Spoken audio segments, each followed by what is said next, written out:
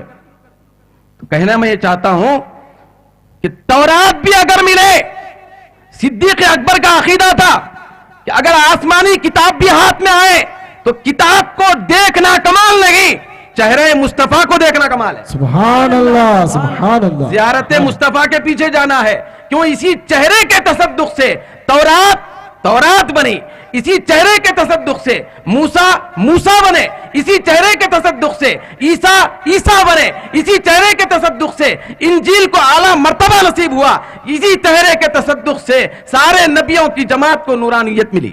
سبحان اللہ, سبحان اللہ, سبحان اللہ. تو ہمیشہ مزاج صدیق کیا تھا, کسی اور کو تکنا نہیں, چہرے مصطفیٰ کو دیکھنا. سبحان اللہ. کیا کرنا؟ تو جیسے حضرت صدیق اکبر عاشقوں کے سردار ہیں, ویسے ہی زائرین جمال مصطفیٰ کے سردار ہیں. سبحان اللہ, سبحان اللہ. زائرین جمال مصطفیٰ کے سردار ہیں. پھر یہ زیارت مصطفیٰ اتنی بڑی قیمتی دولت ہے کہ اس کے اوپر ساری عبادتیں, ساری دنیا, ساری آخرت, ساری جنتیں قربان. بے شک. سبحان اللہ. صحابہ کی کیفیت کیا تھی ذرا ملاحظہ فرمائے. مسلم شریف کی حدیث ہے, صاحب شفا نے بھی اس حدیث کو لیا ہے. کون سی کتاب کی حدیث ہے بھائی؟ مسلم شریف. بولیے. مسلم شریف. بالغ المرام یا بلوغ المرام کی حدیث نہیں ہوتی ہے, یہ مسلم شریف کی حدیث ہے. ایک مرتبہ حضرت سیدنا ثوبان رضی اللہ تعالیٰ عنہ, جو غلام رسول اللہ ہیں, حضور کی بارگاہ میں پریشانی کی حالت میں آئے اور بیٹھے اور پریشان تھے. صحابہ بھی تشریف فرمائے حاضر ہیں. آقائے دو جہاں حضرت ثوبان رضی اللہ تعالیٰ عنہ کی پریشانی اور ان کے اضطراب کو دیکھ کر سارے لوگ چلے جانے کے بعد آقا نے پوچھا کہ ثوبان, یہ غمگین چہرہ نظر آ رہا تمہارا, کیوں رنجیدہ خاطر ہو, پریشانی کیا ہے, کیا نقصان ہو گیا؟ حضرت ثوبان رضی اللہ تعالیٰ عنہ نے عرض کیا, یا رسول اللہ, کچھ نقصان تو نہیں ہوا دنیاوی, بس ایک تصور اور خیال ستا رہا ہے. تو بولے کیا خیال ستا رہا ہے؟ تو حضرت ثوبان نے عرض کیا, یا رسول اللہ, جب میرا انتقال ہو جائے گا پھر آپ بھی پردہ فرمائیں گے, قیامت سے گزر کر آپ کے صدقے میں اگر مجھے جنت مل بھی جائے تو میرا حال کیا ہوگا؟ سرکار نے کہا کیا حال ہوگا, پریشانی کی کیا بات ہے؟ حضرت ثوبان نے عرض کیا, یا رسول اللہ, جب تک آپ کے دربارے پر انوار میں بیٹھتا ہوں صرف چہرے وضحا کو پڑھتا ہوں, سبحان اللہ. آپ کے چہرے کو دیکھتا ہوں, بڑا لطف اندوز ہوتا ہوں. اگر ضروریات زندگی کے لیے یہاں سے نکلتا ہوں, گھر جاتا ہوں, بازار جاتا ہوں, تو اتنا بے قرار ہو جاتا ہوں تھوڑے سے فراق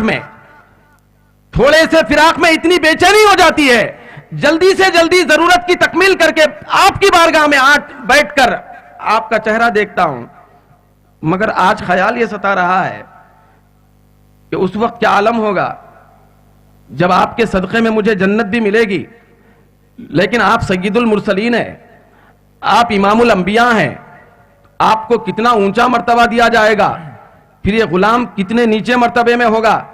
جنت تو مل جائے گی لیکن خیال یہ ستا رہا ہے کہ جنت میں آپ کے اونچے مرتبے کی بنیاد پر زیارت نہیں ہوگی، دیدار نہیں ہوگا، جنت کی حوریں ملیں گی، جنت کی نہریں ملیں گی، جنت کے باغات ملیں گے، جنت کا سامان ملے گا، جنت کی نعمتیں ملیں گی، یقیناً یہ سب آپ کے صدقے میں ملے گا، لیکن یا مصطفیٰ مجھے ایسی جنت نہیں چاہیے جس جنت میں آپ کی زیارت نہ ہو۔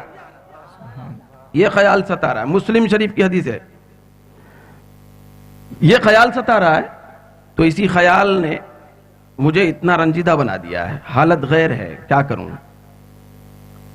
آقائے دو جہاں خاموش ہو گئے۔ سرکار اس وقت خاموش ہوتے تھے جب کسی غلام کی طرف سے سوال اٹھتا، تو خاموش اس وقت ہوتے تھے جب سرکار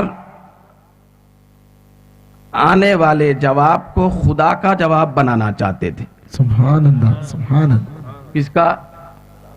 کیونکہ سرکار خود فرما دیتے تو مصطفیٰ کا جواب ہوتا تھا، تو حضور خاموش ہو گئے۔ بات بڑی نازک تھی نا، بات نماز کی نہیں تھی،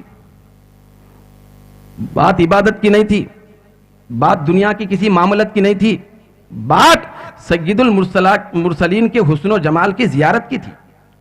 سبحان اللہ۔ بھائی اس زیارت کی تھی کہ جس زیارت کے خاطر صدیق اکبر مصلی چھوڑ کر پیچھے آ جاتے ہیں، سبحان اللہ۔ تو اس کی بات تھی، تو آقا خاموش ہو گئے۔ اب روایت میں آتا ہے کہ اتنے میں پروردگار عالم جبریل کو آیت دے کے بھیجتا ہے، سورہ نساء کی آیت اترتی ہے اور سرکار خاموش ہو کر خدا کا پیغام حاصل کر لیتے ہیں۔ حضرت جبریل اترتے ہیں اور کہتے ہیں کہ اللہ نے وہی نازل فرمائی کہ وَمَن يُطِعِ اللَّهَ وَالرَّسُولَ فَأُولَٰئِكَ مَعَ الَّذِينَ أَنْعَمَ اللَّهُ عَلَيْهِم مِّنَ النَّبِيِّينَ وَالصِّدِّيقِينَ وَالشُّهَدَاءِ وَالصَّالِحِينَ وَحَسُنَ أُولَٰئِكَ رَفِيقًا۔ سبحان اللہ، سبحان اللہ، سبحان اللہ۔ وَحَسُنَ أُولَٰئِكَ رَفِيقًا۔ سبحان اللہ۔ کتنی بڑی سنگت اور کتنی بڑی صحبت، کتنی پیاری رفاقت ہے، یہ خود خدا بیان فرماتا ہے۔ تو حضرت جبریل یہ آیت لے کے اترتے ہیں جس کا مضمون یہ ہے کہ سرکار خاموش ہو گئے ان کے سوال پر، تو اللہ نے وہی نازل فرمائی کہ اے میرے محبوب، صرف صوبان کا سوال نہیں، قیامت تک آنے والے سارے امتیوں کا سامان ہے۔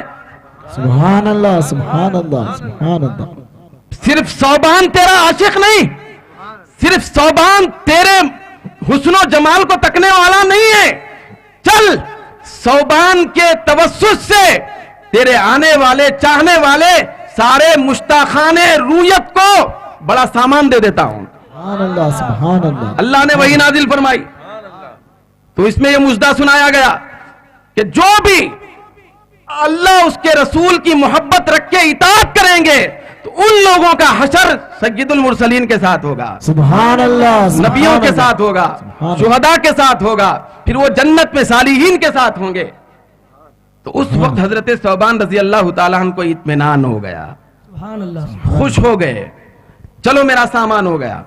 ذرا غور کرو بھائی، تھوڑا سوچو، حضرت ثوبان جنت کے آرزو مند تھے یا زیارت کے آرزو مند تھے؟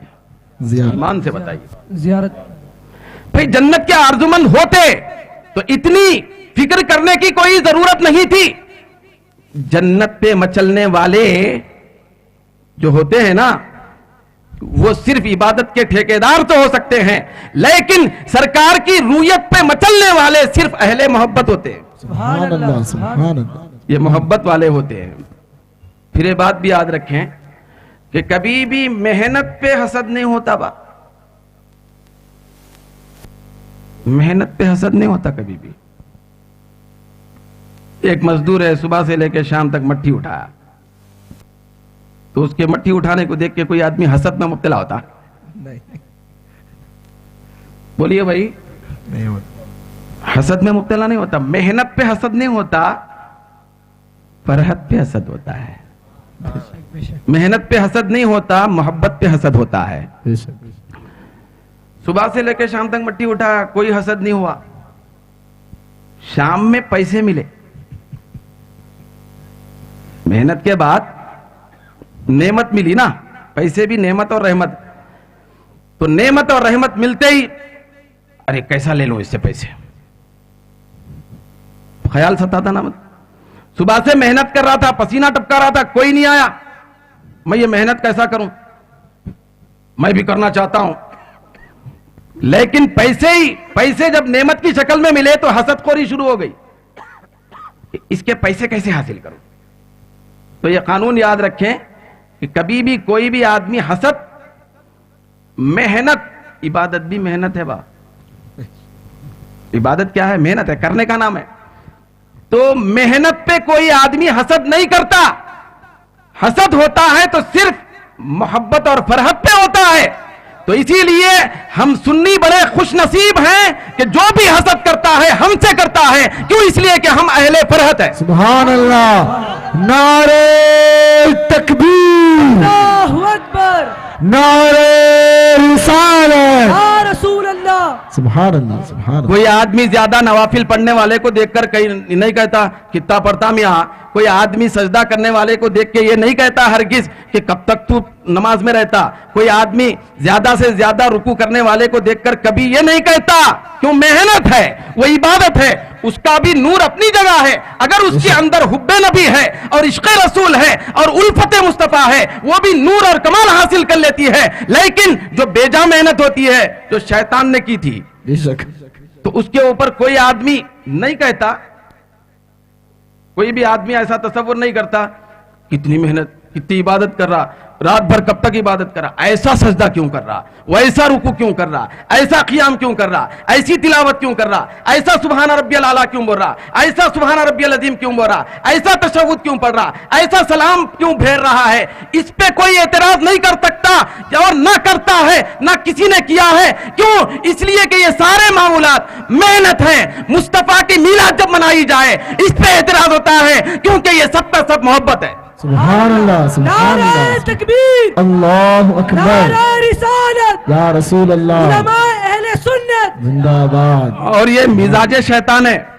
بے شک, شیطان کبھی بھی محنت عبادت پہ حسد اور برا نہیں مانا. ارے وہ محنت عبادت پہ برا کیسے مانے گا جبکہ اس سے بڑھ کے تو محنت کوئی کیے ہی نہیں عبادت. بے شک, تو شیطان کس عمل پر برا مان رہا؟ بولیے بھئی. آپ میلاد کا جلسہ منعقد جو کر رہے ہیں بھئی, روزانہ 5 ٹائم کر رہے ہیں یا سال میں 1 مرتبہ کر رہے ہیں؟ سال میں 1 مرتبہ. تو سال میں 1 مرتبہ کر رہے ہیں تو اس کے اوپر اعتراض کی کیا گنجائش ہے؟ سال میں 1 مرتبہ, اب پورے بلوں سے نکل جا رہے ہیں. بھئی روزانہ کرو نا, محنت پہ کرو. بھئی اعتراض نہیں کر رہے ہیں, کیوں نہیں کر رہے ہیں؟ کیونکہ وہ محنت ہے اور یہ فرحت ہے. سبحان اللہ, یہ کیا ہے؟ فرحت. تو آقائے دو جہاں صلی اللہ علیہ وسلم کے جو صحابہ تھے تو وہ محنت بھی کرنے والے تھے لیکن